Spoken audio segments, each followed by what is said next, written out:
Pai Santo, nós queremos te louvar, Deus, porque o Senhor é bom e a sua misericórdia dura para sempre. E o Senhor é Deus, e acima de todas as coisas, o Senhor tem a nossa vida nas tuas mãos. Nós podemos fazer planos, nós podemos aprender coisas, mas somente o Senhor é capaz de cumprir, somente o Senhor é capaz de nos levar a bom termo. Tem hora que a nossa disciplina falha, mas a disciplina espiritual, o Senhor nunca falha, o Espírito Santo nunca falha. Senhor, nesse momento nós nos colocamos na dependência do Senhor, totalmente. Ô Jesus, nos ajuda a aprender, nos ajuda a ensinar, nós dependemos de Ti, nós somos tão falhos, Deus, nós dependemos do Senhor, em nome de Jesus, amém.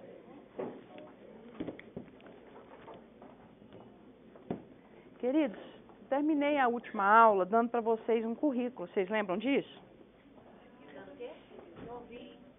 Dando um currículo espiritual para vocês preencherem.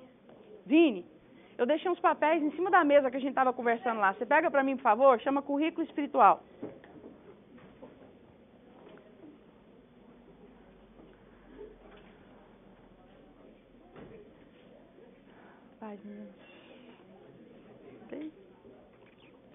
Algum de vocês preencheram? Algum de vocês leram aquilo em casa? Alguém teve a disciplina de ler aquilo em casa? Eu não estava nem lembrando a história. Falta de memória é uma característica do indisciplinado.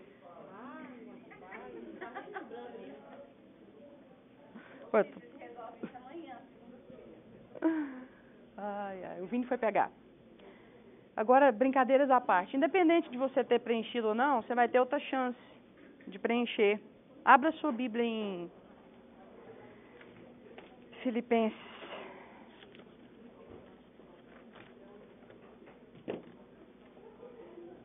Abra sua Bíblia em Filipenses 3.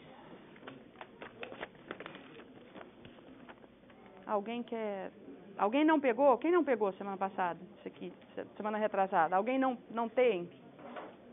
Você não tem?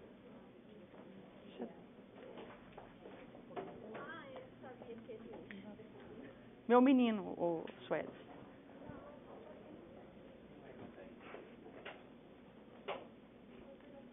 Dá um pra mim, Diogo, que eu esqueci de ficar com um. Hã? Não, esqueci de pegar um agora.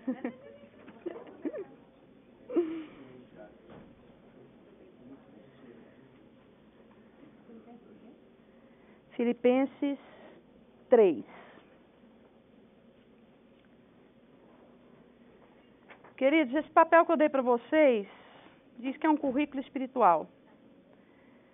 Primeiro ele fala assim, do objetivo da carreira. Ser peça-chave na implantação do reino de Deus na terra e ouvir da boca do Senhor Jesus, servo bom e fiel, entra no gozo do teu Senhor.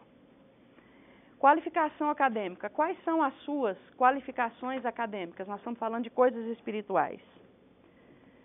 Eu já completei a leitura e estudo do Antigo e Novo Testamento várias vezes. Você poderia escrever isso no seu currículo? Eu completo todos os dias estágios práticos de oração. Você poderia escrever isso no seu currículo? Eu medito todos os dias sobre os 2 maiores mandamentos, entendendo que o meu interesse de agradar a Deus depende do cumprimento desses 2 mandamentos. Você poderia escrever isso no seu currículo? Experiência pessoal. Eu participei da edificação de uma igreja. Você poderia escrever isso no seu currículo? Eu sirvo com toda a minha capacidade onde há necessidade. Eu tenho sido aprovado nos testes práticos.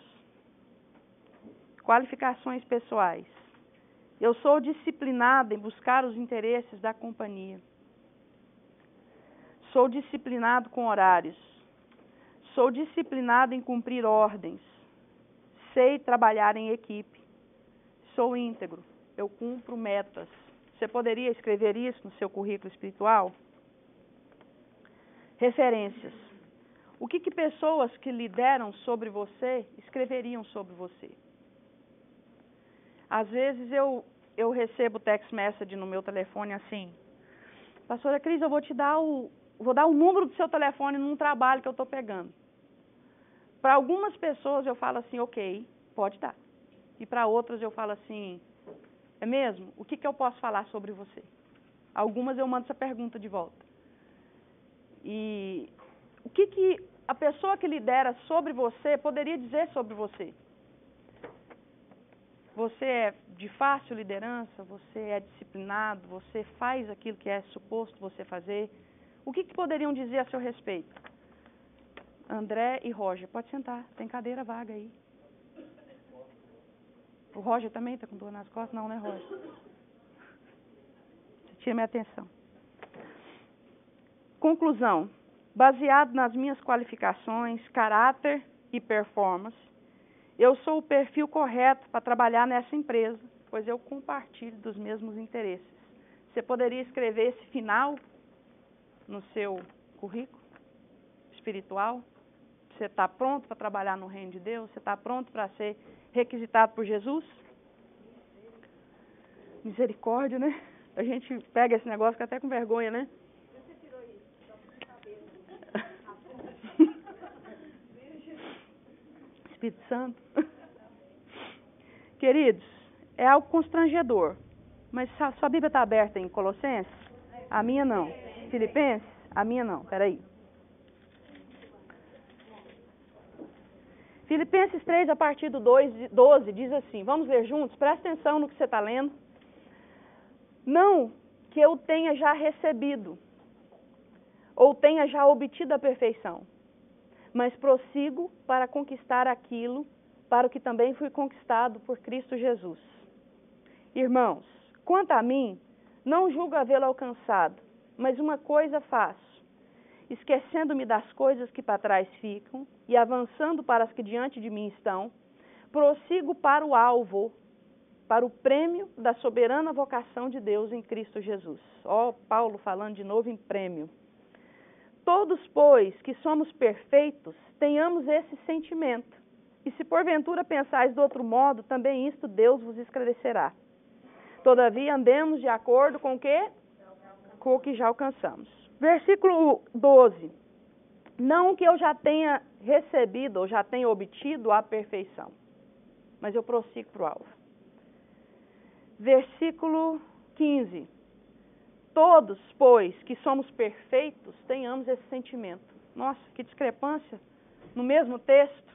Primeiro ele fala assim, eu não alcancei e nem obtive o quê? A perfeição. 3 versículos à frente, nós que somos perfeitos, tenhamos esse sentimento. Então, se você, assim como eu, se sentiu completamente desqualificado para apresentar o seu currículo diante de Deus, deixa eu te falar uma coisa. Esquece isso aqui. Forget about it. Você sabe por quê? Porque Deus te requisitou a si mesmo, do jeitinho que você está. Deus já te requisitou, Deus já te contratou do jeito que você está. Porque o que interessa dentro de você é a disposição para a perfeição e não o estágio de perfeição já alcançado. Porque nenhum de nós alcançamos nenhum estágio de perfeição ainda. Então Paulo fala assim, eu não alcancei. Mas tem um detalhe, eu quero e quero muito. Eu prossigo para esse alvo. Então ele chega à conclusão seguinte, que a disposição mental é que é o estágio de perfeição. Não é a ausência de erro que te faz perfeito. É a disposição para não errar que te faz perfeito. Amém? Então Paulo apresenta as duas coisas nesse texto. Você não precisa ser perfeito para você trabalhar no reino de Deus e para você ser apto e para você ser chamado por Jesus. Porque se você for esperar isso, queridos, nenhum de nós nunca vamos conseguir. Mas a sua disposição de coração tem que ser uma disposição para a perfeição. Amém? Entenderam a diferença? Quando você entra numa empresa, você não vai ser aquela pessoa que sabe tudo. Mas você tem que ter a disposição para aprender. Você tem que ter a disposição para chegar lá. Então é isso que o Senhor quer de cada um de nós. Amém? Disposição para a perfeição. Jesus, quando ele termina Mateus 5, que é um dos textos mais fortes da Bíblia, eu falo que todo crente tinha que ler Mateus 5, 6 e 7 toda semana, quando ele termina aquele texto, ele termina no 49 dizendo assim, sede perfeitos. Aí você pensa num padrão de perfeição humana, uau, Jesus está mandando eu ser perfeito, um ser humano perfeito. Não, aí ele põe um padrão lá em cima, sede perfeitos como perfeito é o vosso Pai Celestial. Aí já destrói a gente completamente, né? Um padrão assim, totalmente inalcançável para uma pessoa comum, mas para nós que temos o Espírito Santo, nós entendemos que a disposição mental de perfeição nos leva lá. Amém, queridos? Então vamos continuar. Nós vimos que disciplina natural e disciplina espiritual são duas coisas diferentes. A Bíblia diz em Filipenses, nós lemos Filipenses? Foi, né? Então é Colossenses. A Bíblia diz em Colossenses 3 que há um conjunto de regras, há religião, há coisas que nós temos que fazer, há regras de disciplina que são muito boas, mas que ela não tem valor nenhum contra a sensualidade. Ou seja, as nossas regras de disciplinas naturais, elas são muito boas, são necessárias, mas elas não têm valor contra o pecado, não têm valor contra as coisas da carne. Somente o Espírito pode vencer a carne. Carne não vence carne, carne se junta à carne. Você pode ser uma pessoa super disciplinada e ser carnal. E você pode ser uma pessoa disciplinada espiritualmente e estar vencendo a carne. Amém? Manias não levam ninguém à disciplina. Uma pessoa cheia de mania não quer dizer que ela é disciplinada. Se fosse assim, eu seria a pessoa mais disciplinada da face da terra, porque eu tenho um tanto de mania de velho, eu tenho...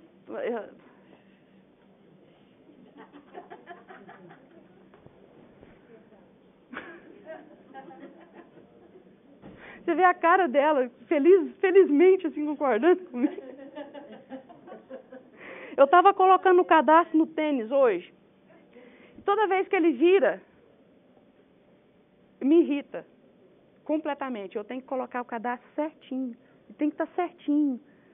Porque se não tiver certinho, eu não consigo, parece que eu não consigo andar, parece que a minha perna trava. Pra você ter uma ideia, semana retrasada eu estava no púlpito e eu fiz assim, irmãos, e olhei para baixo. Quando eu olhei para baixo, eu vi meu cadastro virado. Gente, para eu continuar pregando, foi assim, foi do Espírito mesmo, porque por mim eu parava, eu tirava o tênis ali e tinha arrumado. Pedido licença, na hora de desligar a câmera e arrumado. Entendeu? Mas isso não tem efeito nenhum. Eu tenho cadastro redondo, mas eu acho feio. Eu tenho um, eu não gosto. Eu não gosto de cadastro redondo. Tem coisa, parece que hip hop demais pra mim. Sou mais clássica, Danilo. Então, manias não têm efeito nenhum na vida espiritual. Pessoa ser maníaca não quer dizer que ela é disciplinada. A pessoa ser militar, ter uma disciplina militar, não quer dizer que ela é disciplinada, ter uma disciplina do Espírito, porque essas coisas não têm efeito contra a carne. Amém? A disciplina natural fala de você fazer o que você precisa fazer, na hora que você precisa fazer, e não na hora que você está com vontade. Fala isso para a pessoa do seu lado. Você precisa fazer o que você precisa fazer. Na hora certa. E não na hora que você está com vontade. Isso é disciplina.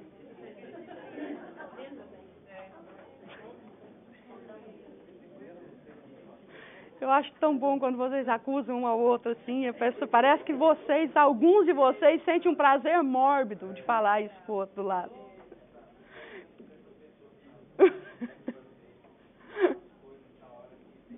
Não é? Pessoas disciplinadas, eu conheço. Eu conheço pessoas disciplinadas. Quando eu cheguei na igreja, a pastora Cleusa pegava muito no meu pé com relação à disciplina. E o meu lema de vida é, nunca faça hoje o que você pode deixar para amanhã. E ela ficava revoltada comigo. Nunca faça hoje. Pra você ter uma ideia, eu tenho tanta dificuldade com isso que eu não coloco o meu relógio para despertar num horário assim, tipo 5 horas da manhã. Tem que ser 5:01 ou 4:59. De preferência 5:01. Claro, me dá um minuto a mais. Né? Me dá um minuto a mais. Por exemplo, tá ali uma pessoa super disciplinada, a Amana. A Amana, qualquer hora, eu vou expor a Amana agora. A Amana, qualquer hora que você chega na casa dela, a casa tá limpa. Tem alguma coisa legal para você comer. Viu, gente? Eu tô dando uma dica aí. E a Amana tem 3 crianças, gente. Aliás, peraí. A Amana tem 2 crianças e o Daniel. Né? Não, ainda tem o Walter ainda. Então, assim, o negócio é complicado, mas ela é uma pessoa super disciplinada. A Amanda, de vez em quando, ela me confronta, porque ela coloca, assim, os textos da Bíblia que ela leu, ela posta alguma coisa no Instagram. Aí um dia eu estava olhando, a Amanda estava lendo 12 capítulos da Bíblia por dia. Eu falei, ela estava assim, lendo a Bíblia toda em 3 meses. Eu falei, gente, que absurdo. Como é que uma pessoa dá vontade de bater na Amanda? Como é que uma pessoa que tem 3 filhos, um marido enjoado igual o Walter, vai ler 12 capítulos da Bíblia por dia? Um menino igual o Daniel, né, correndo de um lado para o outro, que não para nem um minuto. Então, existe pessoas disciplinadas. Mas disciplina espiritual é a resposta que você dá para Deus no investimento que Ele fez em você. Então o negócio fica mais complicado um pouquinho. Qual é a resposta que você dá para o Senhor do investimento que Ele fez em você? Fez e faz todos os dias. Amém? Abra sua Bíblia em 1 Coríntios 9. Vamos para o texto que a gente vai trabalhar bem com esse texto. 9, 24. 25? Ah, é 24. Eu sempre volto, né? Não, 24. Vamos ler o 24.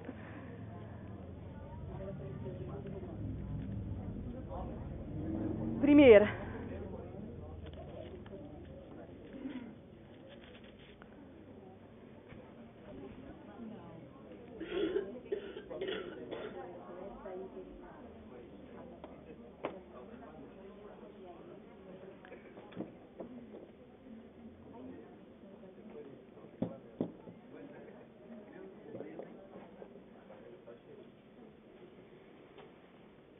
Flamengo é Vic Vaporub.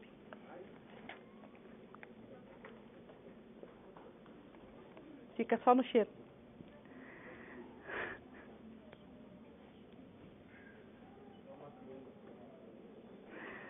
Ah, 24. Não sabeis vós que os que correm no estádio, 1 Coríntios 9, 24. Não sabeis vós que os que correm no estádio, todos na verdade correm, mas um só leva o prêmio? Correi de tal maneira que o alcanceis. Todo atleta em tudo se domina. Aqueles para alcançar uma coroa corruptível, nós, porém, a incorruptível. Assim corro, também eu, não sem meta. Assim luto, não como desferindo golpes no ar, mas esmurro meu corpo e o reduzo à escravidão, para que tendo pregado a muitos, não venha eu mesmo a ser desqualificado. Nós vimos alguns pontos, semana retrasada e semana passada, que parece que quando eu fico presa num texto, eu não saio dele nunca mais, né?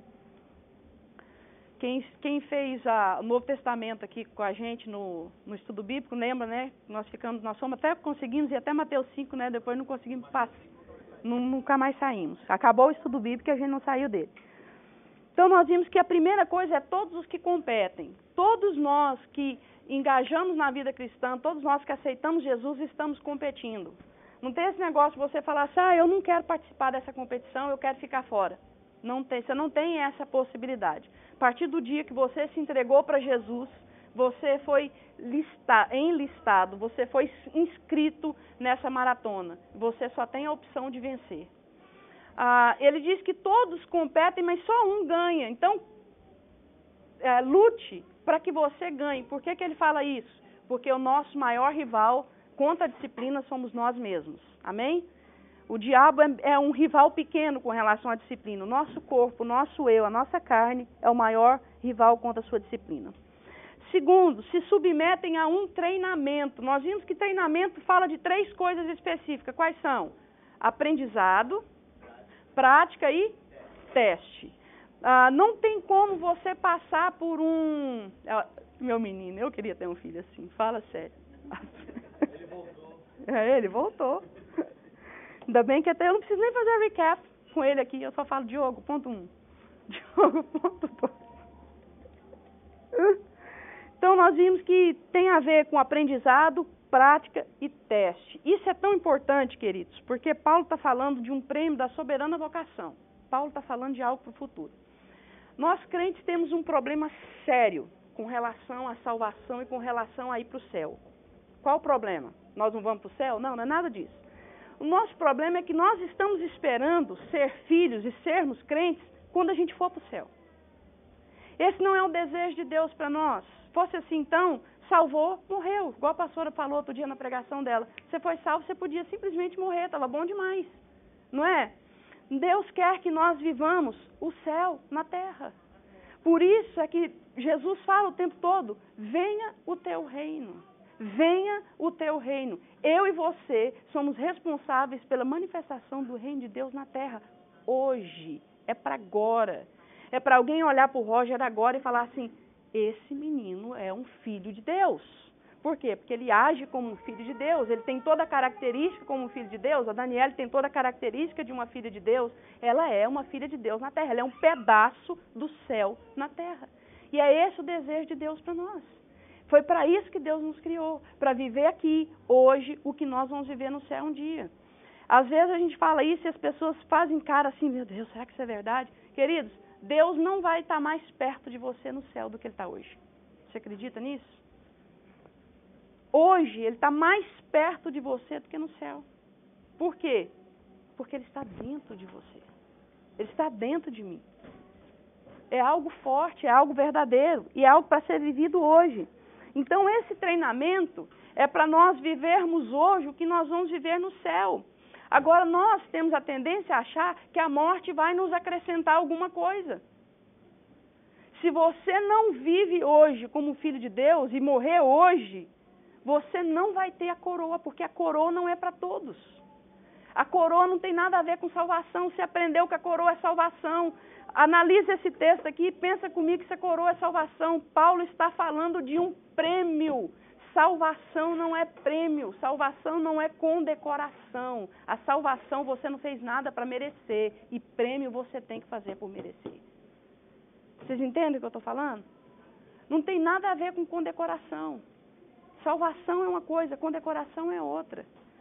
Então a terceira coisa que Paulo fala, para ganhar uma coroa que não perece. Nós sabemos que coroa é condecoração e não pode ser, então, considerada salvação. Quando fala assim, eu vou te dar a coroa da vida. O texto está falando antes de salvação. Quando chega no final, fala assim, você vai herdar a coroa da vida. É que você passou pela sua vida, você foi vitorioso, e porque foi vitorioso, você vai ganhar uma coroa. Agora pensa hoje, o Abraão é um crente relaxado, indisciplinado. Satisfaz todos... Ele está só olhando para mim assim. Satisfaz todos os desejos da carne. O Abraão acorda a hora que ele quer. Ele come a hora que ele quer. Ele vai dormir do jeito que ele quer. Ele ora se ele tiver afim. Ele lê Bíblia o dia que não tiver nada mais importante para ele fazer e nem um videogame mais gostoso para ele jogar. Ok? Aí vem pastora Marcilane, vou dar esse boi para ela. Pastora Marcilane é aquela crente disciplinada. Ora, lê Bíblia, procura viver a prática do Evangelho.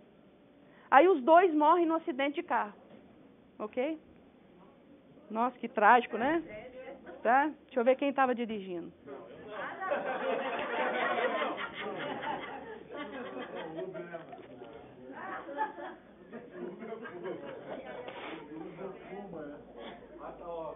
Então, o Abraão, que acabou de tirar a carteira, está dirigindo, bateram o carro e os dois morreram no acidente de carro. Ok? Chegaram no céu. Você acha que Deus vai condecorar o Abraão com a mesma condecoração da Marcilane? Seria justo? E Deus é injusto? Não. Mas o Abraão é salvo? Por quê? Porque ele recebeu Jesus e ele passou pela cruz. Ele só foi indisciplinado. Não estou diminuindo a fato dele não ter sido indisciplinado. Mas na questão de galardão, na questão da coroa, ele não vai receber nada. E quando chegar no milênio, no reino de Cristo, Marcilane vai dar a ordem e o Abraão vai servir água de coco na mão dela. Geladinha de preferência, senão ela manda ele voltar e servir de novo. Então, eu tô brincando, estou fazendo brincadeira com vocês, mas é isso que a palavra de Deus diz, que há graus de autoridade e há graus de como é que fala? De hierarquia no céu. Porque a quem muito é dado, muito é cobrado. E é cobrado porque tem um padrão a ser alcançado. Amém? Então, muitos são salvos, mas nem todos vão ouvir da boca do Senhor, servo bom e fiel, em quem eu me comprazo. Muitos não vão ouvir da boca do Senhor, esse é meu servo amado em quem eu me comprazo, e entra no gozo do teu Senhor.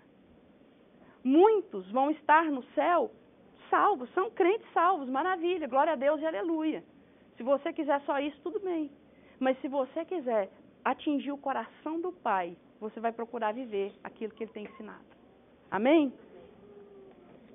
Quarta coisa, Paulo diz assim, assim corro, não como quem corre sem alvo. Sendo assim, então, eu corro para alcançar esse galardão, eu não vivo a vida cristã de qualquer forma. Eu tenho um padrão a ser seguido. Paulo fala, eu não estou correndo sem alvo. Queridos, isso por muito tempo é um ensino que confunde a cabeça das pessoas. A questão de salvação e galardão. Eu queria, talvez, eu passe uma aula no final falando um pouco sobre isso. Porque tem alguns lugares que prega que a salvação se perde. A palavra de Deus diz que a salvação se perde com apostasia.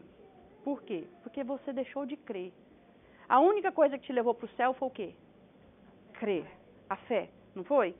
Então, se você deixou de crer ao ponto de abandonar, eu tenho uma pessoa que eu amo muito, muito, que foi professora de seminário, foi minha professora, inclusive, uma pessoa capaz, uma pessoa que atingiu graus altíssimos dentro da vida cristã. E hoje ela prega que Jesus não é o único caminho.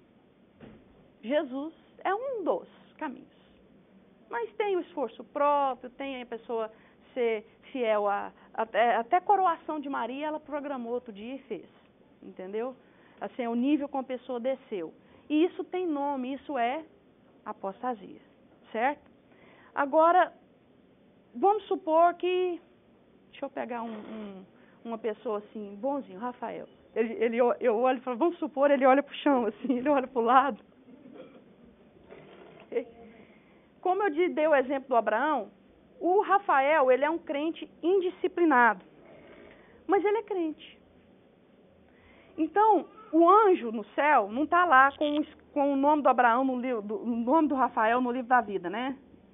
Rafael. Aí o Rafael vai, trata a Sueli, Rafael com PH, nossa.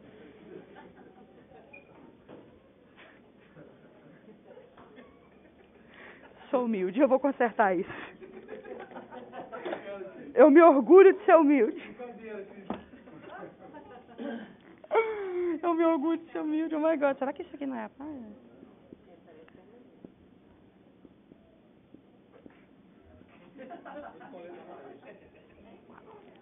Não é para qualquer um não, hein, gente? Então tá. Aí você pensa o seguinte, de repente o Rafael vai e peca. Rafael trata a Sueli mal. Isso é pecado? É pecado ou não, gente? Pecado gravíssimo, né, Sussu? O Rafael toca uma má resposta na Sussu logo cedo. É pecado? Aí o anjo grita pro outro, ei, pecou. Apaguei. Ó, pediu perdão.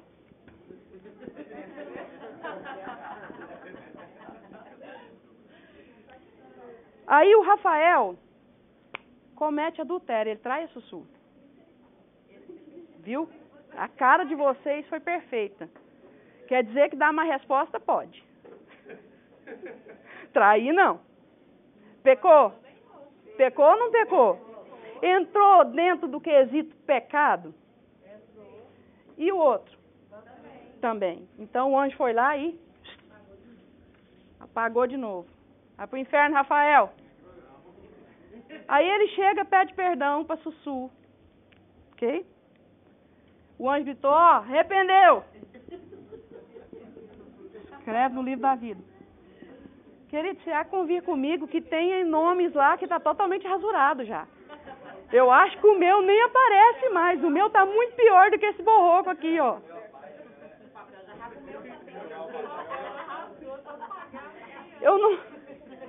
Eu não estou diminuindo o peso do pecado, queridos. O pecado continua sendo pecado e todos eles têm uma consequência. Foi mais fácil para Suelen perdoar a má resposta? E o adultério? Mais difícil, não foi? Mas ela perdoou. Ficou cicatriz? Ficou dor? Ela vai ligar para ele 300 vezes por dia falando, onde você está? FaceTime.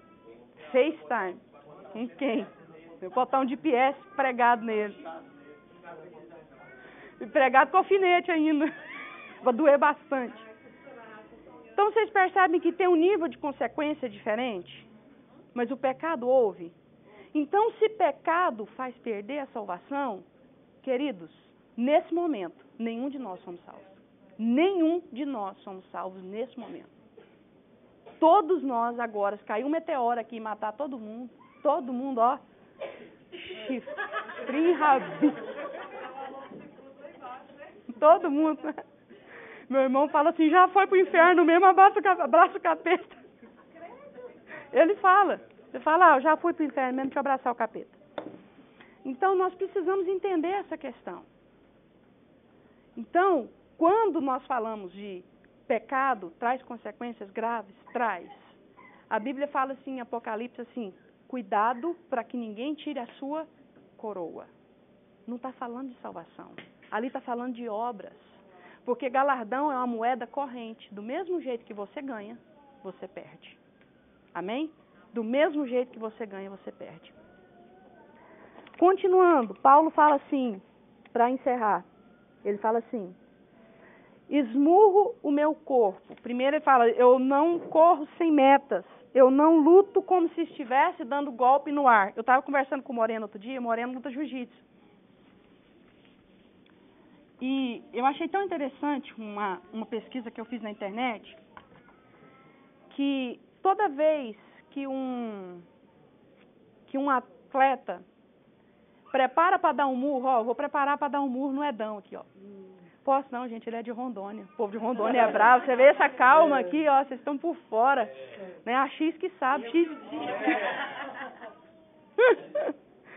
Preparar para dar um murro. Quando um atleta prepara, quem aqui é atleta como eu? Como você. Como você. Eu perguntei como eu. Eu perguntei como eu. Ninguém levanta um garfo como eu. Ninguém. Quando um atleta prepara um golpe, eu estava conversando isso com o Moreno, não foi, Moreno? Lá em casa. Quando um atleta prepara o golpe, o murro, como é que é, Moreno? Começa na ponta do dedo, né, do pé. Você vê aqui, é sério. O murro, o soco, ele começa na ponta do dedo, do pé. Porque todo o seu corpo vai naquele impacto. Se não for assim, você não serve para ser atleta, você é apenas um brigão qualquer. Quando o atleta prepara o murro com o impacto e ele dá o murro no ar, ele sofre algo chamado frustração muscular. Porque ele preparou um impacto e não teve nada para ele bater. Então ele dá o golpe no ar e chama de frustração muscular. O músculo se estira, dói demais, você gasta energia à toa e fica passando dor há algum tempo. Uma prova disso, como eu não sou atleta, eu arrumei outro exemplo. Uma prova disso é quando você está descendo escada com algo na mão. Já fizeram isso? Você calcula errado o número de degraus e aí o último, se não tem, mas você joga o corpo como se tivesse, você vai... Aquilo dói, a sua coluna fica torta um mês, né? Dependendo do seu nível de preparo físico, como eu, assim. Você fica um mês dolorido porque não tinha um degrau que você pensou que tivesse. Por quê? Você sofreu algo como frustração muscular. E Paulo fala assim, eu não dou golpe no ar. Eu dou golpe certeiro, eu sei onde bater. E nós precisamos saber onde bater. Nós precisamos saber onde bater. Por muito tempo, quando eu decidi disciplinar minha vida, eu falava assim, agora eu vou ler 20 capítulos da Bíblia por dia. Queridos, e lia mesmo, até mais. Por quê? Porque aquela não era a área que eu estava precisando de disciplina, não tinha problema nenhum com leitura. Entendeu? Mas se eu falasse assim, eu vou orar 5 minutos a mais, querido, saía sangue da minha boca. Era um trem assim de louco. Mas, no entanto, era o quê? Era a área que eu precisava. Onde que eu precisava esmurrar? Era aquela área. Mas nós olhamos o caminho mais fácil, o caminho mais rápido, e é aquilo que a gente escolhe. A gente vem com a programação desde quando nós nascemos. A programação é, escolha o caminho mais fácil e mais rápido. Se nós não lutarmos contra essa programação, nós não vamos ser vitoriosos na vida cristã. Essa programação carioca, ela tem que sair de dentro de nós. Entende? Qual é a programação carioca? Mais rápido, mais fácil. Mais rápido, mais fácil. Qual que é o caminho? O mais rápido. Não é, Rafael? Não é? Sério? É algo que vocês lutam. Vocês ainda é pior, porque vocês têm isso na cultura. É pregado em vocês. Sabe a história do fuso horário, o que é, gente? Tinha 3 anos que esse cidadão estava aqui, ele chegava atrasado, ele falava para mim que era o fuso horário.